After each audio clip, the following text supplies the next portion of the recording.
Dear friends, dear students and all viewers, আজকে ওই কিচেনের মাপ তো চলছেই, তার পাশাপাশি কতগুলো জিকে আমরা জেনে নিই। এর সঙ্গে ওটাই চোখ খোলা থাকুক আর আমার জিকের দিকে কান খোলা থাকুক। প্রথম প্রশ্নটা হচ্ছে, জাতীয় পতাকার সাদা রং এটা কিসের প্রতীক? এটা পিচ বা শান্তির প্রতীক।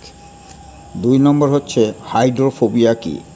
অনেক সময় এই পরীক্ষায় দিয়েছে কম্পিটিটিভ এক্সামে। হাইড্রোফোবিয়া হচ্ছে জল দেখে ভয় পাওয়া, হাইড্রোফোবিয়া। তারপরের প্রশ্ন হচ্ছে, তিমি মাছের প্রত্যাশিত আয়ুষ্কাল কত? কচ্ছপ যেমন 500 বছর বাঁচে, তেমনি তিমি মাছেরও প্রত্যাশিত আয়ুষ্কাল 500 বছর, 500 ইয়ার্স। তারপর 21শে ফেব্রুয়ারি দিনটি স্মরণীয় কেন?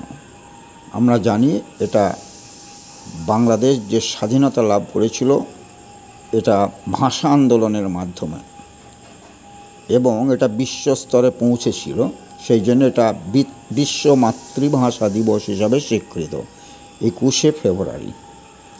উৎস বাংলাদেশের আন্দোলন, স্বাধীনতা আন্দোলন। আর বিশ্ব মাতৃভাষা দিবস যদি বলে সেটা 21শে ফেব্রুয়ারিই হবে। তারপরের প্রশ্ন হচ্ছে, বৈদিক যুগে যে বিনিময় প্রথার প্রধান মাধ্যম কী ছিল?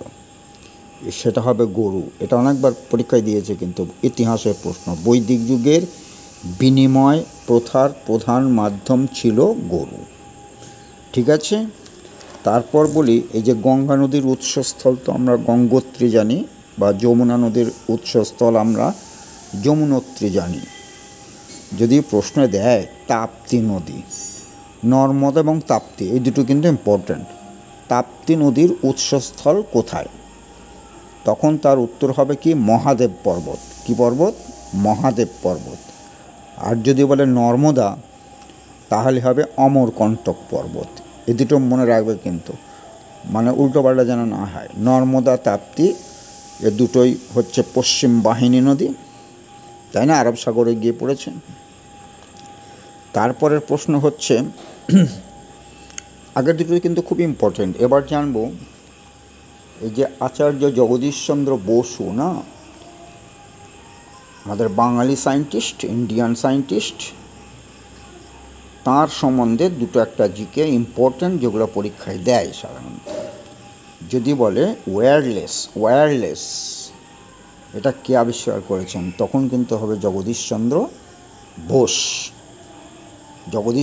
বোস।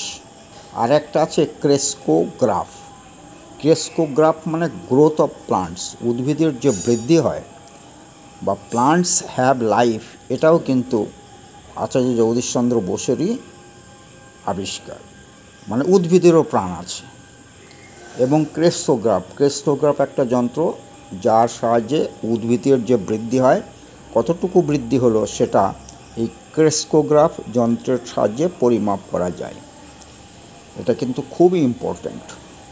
এটা জগদীশচন্দ্র বোস আবিষ্কার করেছে। 1 নম্বর ওয়্যারলেস, আর 2 নম্বরে হচ্ছে ক্রেস্কোগ্রাফ যন্ত্র। যদি বলে ক্রেস্কোগ্রাফ কি, অনেক রকম ঘুরিয়ে পিছিয়ে প্রশ্ন আসতে পারে, তখন বলতে হবে ক্রেস্কোগ্রাফ একটা যন্ত্র যার সাহায্যে প্লান্টের গ্রোথ, মানে উদ্ভিদের যে বৃদ্ধি হয়, সেটা পরিমাপ করা যায়।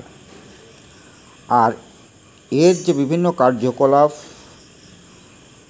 দেখে ব্রিটিশ সরকার তাকে স্যার উপাধি দিয়েছিলেন। কি উপাধি? স্যার উপাধি।